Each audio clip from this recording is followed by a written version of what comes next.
ಗೆಜ್ಜೆಯ ಕಾಲಿನ ನಾದವ ತೋರುದ ಸಜ್ಜನ ಸಾಧು ಪೂಜೆಯ ವೇಳೆಗೆ ಮಚ್ಚಿಗೆಯೊಳಗಿನ ಬೆಣ್ಣೆಯಂತೆ ಭಾಗ್ಯದ ಲಕ್ಷ್ಮೀ ಬಾರಮ್ಮ.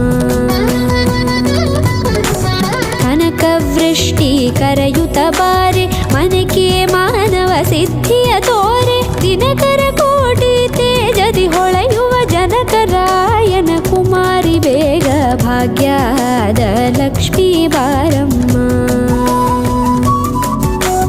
ಕನಕವೃಷ್ಟಿ ಕರೆಯುತ್ತ ಬಾರೆ ಮನಕೆ ಮಾನವ ಸಿದ್ಧಿಯ ತೋರೆ ದಿನಕರ ಕೋಟಿ ತೇಜದಿ ಹೊಳೆಯುವ ಜನಕರಾಯನ ಕುಮಾರಿ ಬೇಗ ಭಾಗ್ಯದ ಲಕ್ಷ್ಮೀ ಬಾರಮ್ಮ.